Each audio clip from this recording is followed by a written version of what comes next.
Vol est peut-être un crime courant, mais voler un sac à main ou un portefeuille, c'est tellement dépassé. Laissez-moi plutôt vous poser la question suivante.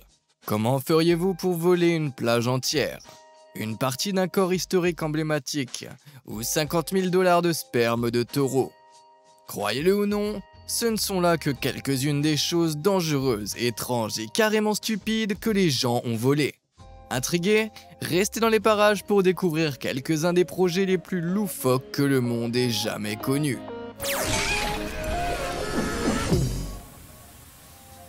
Ice Ice Baby.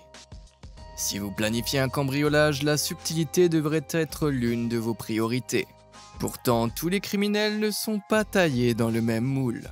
Et un braconnier chilien a vraiment fait preuve de mentalité go big or go home lorsqu'il a jeté son dévolu sur un glacier entier en février 2012. L'homme dont le nom n'a pas été révélé n'a pas dérobé tout le bloc de glace en une seule fois, ce qui aurait été pratiquement impossible. Au lieu de cela, il a commencé à tailler lentement dans le glacier George Mount, situé dans le parc national Bernardo O'Higgins au Chili, en espérant que personne ne le remarquerait. Les écologistes ont d'abord imputé aux effets néfastes du changement climatique le fait que le glacier avait commencé à rétrécir à un rythme aussi alarmant. Bien qu'il ait semblé s'en tirer à bon compte, le plan ambitieux du voleur a finalement été déjoué lorsque la police a intercepté un grand camion frigorifique dans la capitale Santiago et a découvert une quantité de glace illicite d'une valeur estimée à 4 900 dollars à l'intérieur. Apparemment, l'homme anonyme avait l'intention de découper les blocs de glace pour en faire des glaçons, qu'il vendrait ensuite aux hôtels et aux bars pour les utiliser dans les whiskies, les rhums et les cocktails de la région. En plus des accusations de vol, les autorités ont envisagé d'ajouter une violation des monuments nationaux à l'acte d'accusation. Son plan pour s'enrichir rapidement n'a peut-être pas fonctionné, mais on ne peut qu'admirer la ténacité de ce voleur. Le voleur de pudding. Vous pensez peut-être aimer le sucré, mais tant que vous n'avez pas été appréhendé par les autorités pour une tirade sans merci qui consiste à voler et à manger tous les desserts en vue, pouvez-vous vraiment vous déclarer un véritable amateur de sucre? En mars 2017, Yasuhiro Wakashima, un japonais de 50 ans au chômage, a finalement été traduit en justice après avoir parcouru Tokyo et sa préfecture d'origine, Ishikawa, lors d'un carnage de pudding. Monsieur Wakashima s'était forgé une telle réputation qu'il était surnommé Sugar par les autorités qui poursuivaient un suspect qui s'était introduit dans les bureaux et avait dévalisé des réfrigérateurs pour se gaver de sucreries. L'infortuné voleur a finalement été arrêté après que les enquêteurs à ses trousses ont pu suivre une piste de miettes de pain, littéralement. Apparemment, Wakashima a laissé une trace d'ADN calorifique dans son sillage, sous forme de restes de glace, de chocolat et de divers puddings qu'il avait dévorés. Sans compter qu'il a également été pris en flagrant délit de vol de frigo sur des vidéos de surveillance. Wakashima a été accusé d'avoir englouti plus de 250 desserts au cours de plus de 40 incidents depuis 2013 et a avoué avoir causé près de 50 000 dollars de pertes. Oh, et il a également admis avoir pincé une paire de sandales. Je suppose qu'un mépris gratuit pour les calories n'était pas sa seule faiblesse.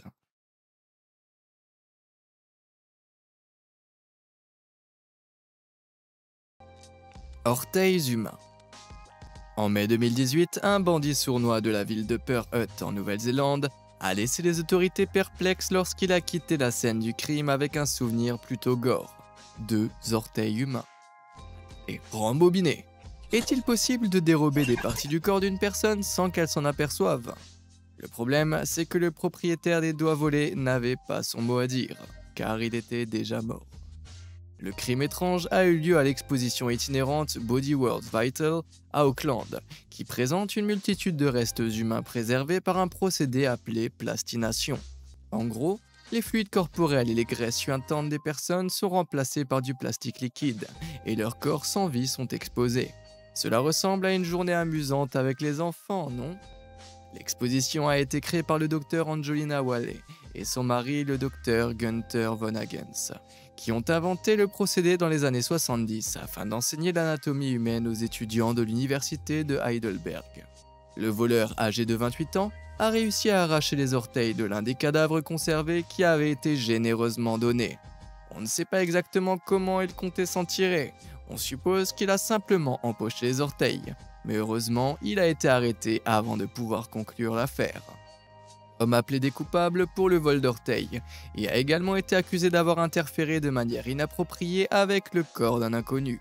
Le plus fou, c'est que les orteils étaient apparemment évalués à environ 5500 $. Qui aurait cru qu'ils étaient si recherchés? Préféreriez-vous perdre vos orteils ou tous vos doigts? L'absence d'orteils rendrait probablement l'équilibre assez difficile, mais il y a tant de choses que vous ne pourriez faire sans doigts, y compris appuyer sur les boutons j'aime et s'abonner de cette vidéo. Allez-y, essayez. Maintenant, imaginez que vous essayez de faire ça avec vos orteils. Pendant que vous êtes là, vous devriez probablement cliquer sur la petite cloche pour être sûr de ne jamais manquer d'autres histoires loufoques comme celle-ci. Vous avez terminé? Alors revenons à nos objets volés. Aller à la plage ou rentrer chez soi. Tous les cambriolages ne se produisent pas du jour au lendemain. Et le cambriolage suivant était une entreprise pour le moins ambitieuse. C'était en juillet 2008 et la police de la paroisse de Trelawney dans le nord de la Jamaïque avait été informée d'un événement bizarre. Une plage locale disparaissait mystérieusement sans laisser de traces. La plage en question, située à Coral Springs, était autrefois une étendue pittoresque de sable blanc de 400 mètres, qui devait bientôt faire partie d'un complexe hôtelier coûtant 108 millions de $. Mais avant que les promoteurs puissent achever le projet, il semble que leur atout le plus précieux ait été volé sous leur nez. Cette étrange disparition a été jugée si importante que le Premier ministre à l'époque, Bruce Golding, a ordonné un rapport sur la manière dont quelques 500 camions de sable ont été volés, transportés et vraisemblablement revendus sans que personne ne s'en aperçoive. La longue tradition de construction de maisons individuelles en Jamaïque signifie que l'extraction illégale de sable est un problème étonnamment courant, car la demande de ce précieux matériau de construction est énorme. Au fur et à mesure de l'enquête, le volume important et le type de sable prélevé ont fait naître des soupçons en faveur de l'industrie hôtelière. En effet, le matériau a probablement été vendu à des sites touristiques voisins qui espéraient obtenir une sensation de plage authentique. Malgré les rumeurs selon lesquelles une partie du sable volé a été retrouvée dans 2 stations balnéaires de la côte nord, les complexités de l'affaire ont fait qu'aucune arrestation officielle n'a été effectuée. Qui aurait cru que l'on pouvait s'en tirer en volant une plage entière? Vol de faritas. On pourrait penser que le vol d'un aliment n'est pas le crime du siècle, mais lorsque votre goût pour une collation espagnole se transforme en un véritable vol de faritas d'une valeur de 1,2 million de $, il est probablement temps d'admettre que vous avez peut-être un problème.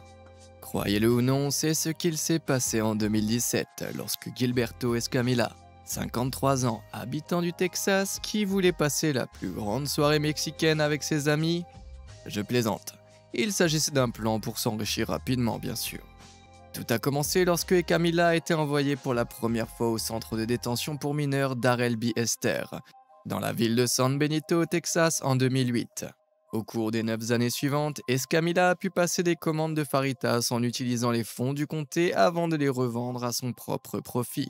Son plan a finalement été contrecarré en août 2017, lorsqu'un livreur de la Bad Food Service a téléphoné au centre de détention pour avertir les employés de la cuisine qu'une livraison de 363 kg venait d'arriver aux portes d'entrée. Cette commande en gros a immédiatement éveillé les soupçons, car les faritas ne faisaient pas partie du menu du dîner des mineurs, mais le chauffeur a insisté sur le fait qu'il livrait des faritas au centre depuis 2008.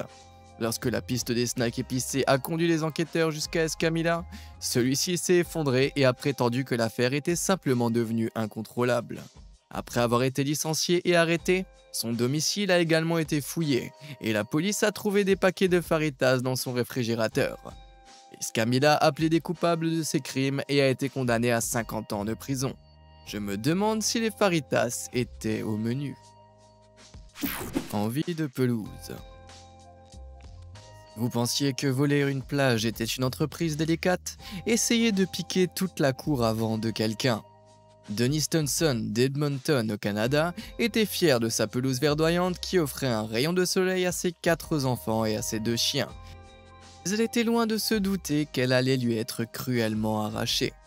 Lorsque Madame Thompson est rentrée d'un voyage pour rendre visite à son mari à Stettler en Alberta, Un week-end de juin 2011, elle est entrée par la porte arrière et tout semblait normal. Jusqu'à ce qu'elle ouvre les stores de la grande baie vitrée de sa pièce avant et manque de s'évanouir sous le choc. Ce qui était autrefois sa fierté et sa joie pittoresque n'était plus qu'une parcelle de terre brune et sale, sans qu'un seul brin d'herbe ne soit en vue. Abasourdie, Madame Thompson a appelé les voisins, qui ont dit avoir vu un camion blanc et une remorque stationnés devant chez elle pendant le week-end.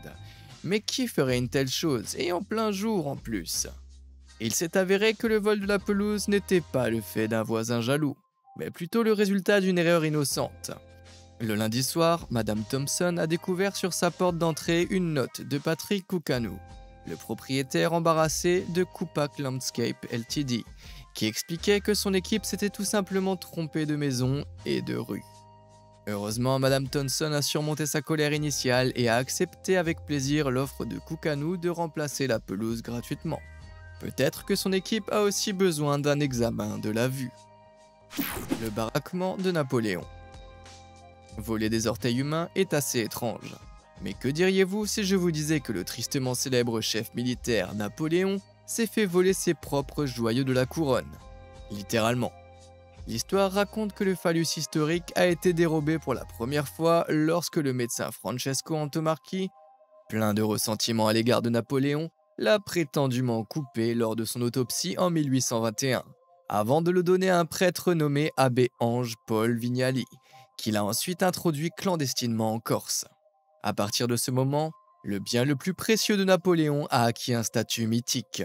Lorsque le prêtre a été assassiné, la partie démembrée du corps est tombée entre les mains d'un collectionneur britannique en 1916, le gouvernement français ayant refusé de l'acheter. Au cours des 50 années suivantes, le membre est devenu une relique publique et en 1927, il a même été exposé à New York par un marchand de livres rares américain qui l'avait acheté en 1924. Enfin, en 1977, l'urologue et professeur du New Jersey, John K. Latimer, a décidé d'acheter la pièce de collection pour 3000 $. Ne voulant pas attirer l'attention sur les organes génitaux volés, Latimer les a ensuite cachés sous son lit jusqu'à sa mort 30 ans plus tard. Et son fils Evan Latimer a hérité de la relique des temps modernes en 2007. Comme il n'a pas été correctement conservé, ceux qui ont vu le phallus au fil des ans l'ont décrit comme un morceau de cuir, une anguille ratatinée ou même de bœuf séché. Comme si cela n'était pas assez flatteur, il a été révélé que le membre ne mesurait qu'un modeste 4 cm, une façon d'humilier un homme 2 siècles après sa mort. Pourtant, selon certaines rumeurs, Latimer se serait vu offrir jusqu'à 100 000 $ pour cette partie du corps, ce qui représente un investissement plutôt intéressant si vous voulez mon avis. Le plus grand cerveau de l'histoire. Le matin du 18 avril 1955, le génie incontesté Albert Einstein marmonne quelques mots en allemand, puis il meurt. L'infirmière de service à l'hôpital de Princeton ne parlait pas allemand. Ces derniers mots ont donc été perdus à jamais. Mais ces mots n'ont pas été la seule grande perte. Le docteur Thomas Harvey, le pathologiste qui a pratiqué l'autopsie, est allé au-delà de la simple identification de la cause de la mort d'Einstein, à savoir l'éclatement de l'aorte, en ouvrant son crâne, en enlevant son cerveau et en l'ajoutant à sa collection privée. Le lendemain, le fils d'Einstein, Hans Albert, apprend que le corps dans le cercueil lors de la crémation de son père n'est pas totalement intact et que le cerveau a été retiré pour une étude scientifique. Le docteur Harvey réussit à convaincre Hans Albert de le laisser étudier le cerveau d'Einstein dans l'espoir qu'il puisse faire la lumière sur les secrets de son génie. Alors que les semaines se transformaient en mois, les mois en années, et qu'aucun article scientifique n'émergeait, le cerveau d'Einstein était oublié et enfin considéré comme volé. Puis, en 1978, le jeune journaliste Steven Levy a retrouvé Harvey à Wichita, au Kansas, où il a découvert qu'il avait caché le cerveau dans un bocal ou une boîte à cidre sous une glacière à bière pendant les 25 dernières années. Il s'est avéré que le cerveau était devenu une sorte de porte-malheur pour Harvey. Il avait perdu son emploi, son mariage et sa carrière à Princeton en cherchant à comprendre cette partie insaisissable du corps. Le cerveau avait été découpé en 240 minuscules morceaux et était régulièrement envoyé à des chercheurs du monde entier. Aujourd'hui, le musée Mutter de Philadelphie est l'un des 2 endroits où l'on peut voir les morceaux de l'organe. En ce qui concerne le secret du génie d'Einstein, il semble que cette partie soit encore un secret. E.T. téléphone maison. Beaucoup ont une peur irrationnelle de se faire cambrioler et de se faire voler leurs objets les plus précieux. Heureusement pour Margaret Wells, une grand-mère de 76 ans, ce cauchemar est devenu réalité en septembre 2011, lorsque des voleurs ont fait irruption dans sa maison de Corsham, près de Portsmouth en Angleterre. Mais ce qu'ils ont pris était pour le moins non conventionnel. Voyez-vous, ce n'était pas ces bijoux, ces tasses en porcelaine anciennes qui intéressaient les voleurs. Une réplique grandeur nature de l'extraterrestre emblématique de Steven Spielberg dans la super production de 1982, E.T. Lorsqu'elle a découvert la scène du crime, la retraitée a été choquée de constater que la sculpture de 0,9 mètres de haut que sa fille Louise, 42 ans, avait créée lors d'un cours de maquillage de scène 9 ans auparavant avait disparu. La réplique faisait partie d'un étrange butin volé au domicile de Well, qui comprenait également un fer à repasser. Mais ce bon vieux E.T. a été sa plus grande perte, en raison de sa valeur sentimentale, sans compter qu'elle a estimé sa valeur réelle à environ 2500 $.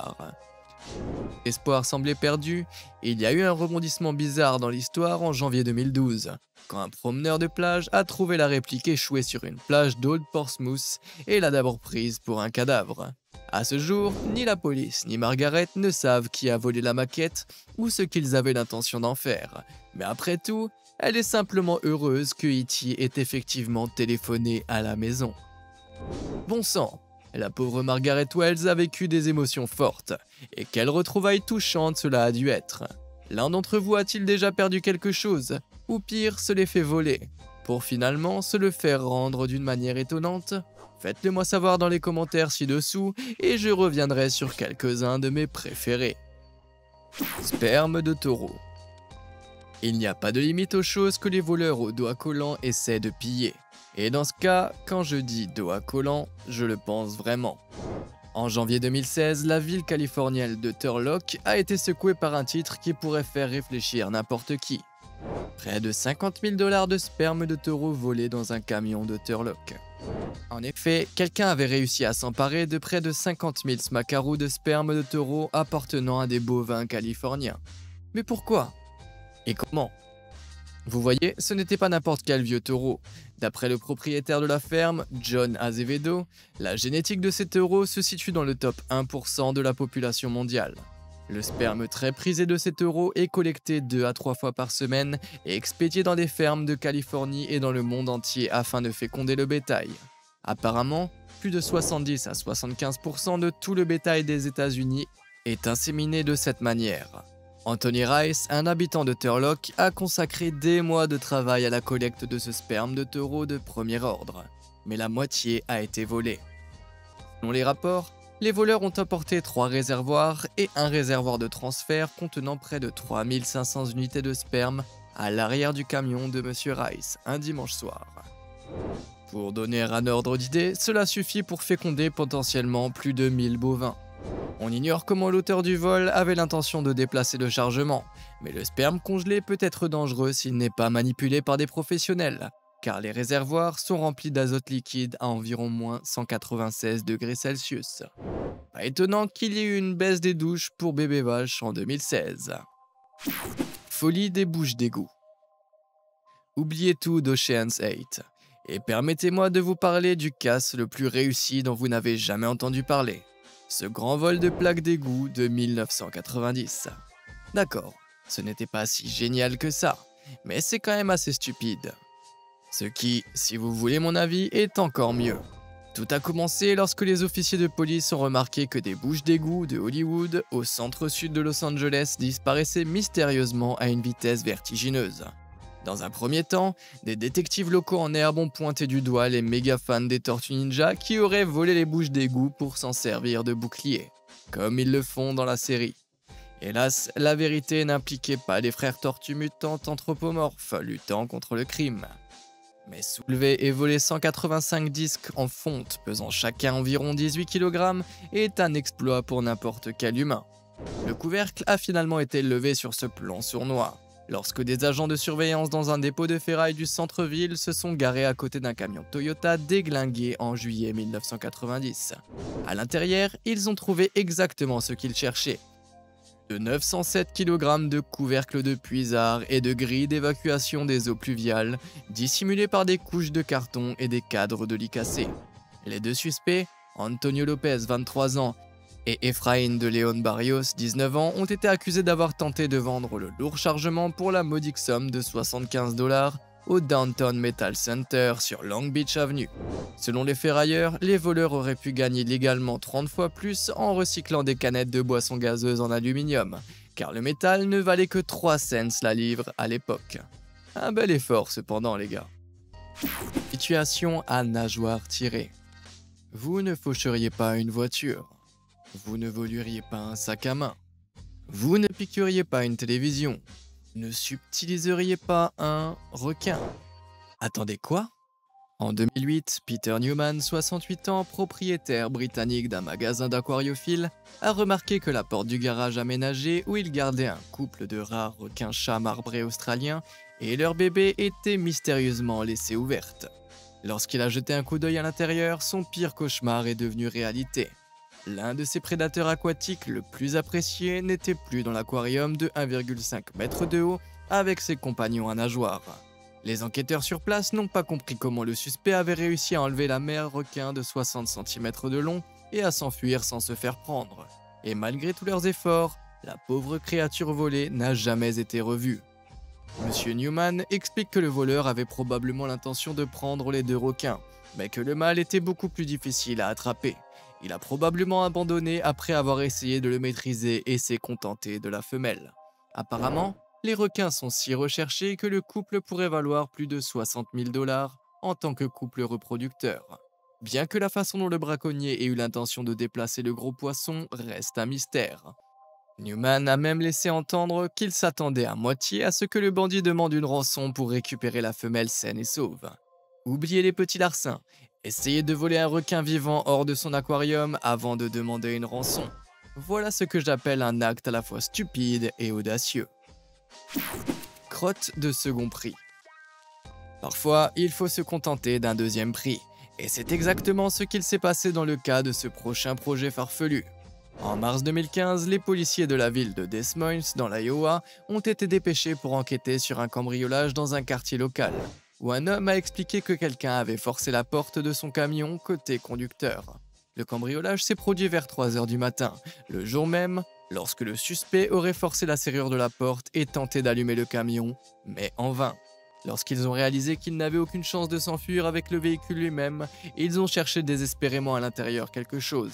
N'importe quoi qui vaille la peine d'être volé. Et c'est là qu'ils l'ont vu. Un sac à crottes de chien.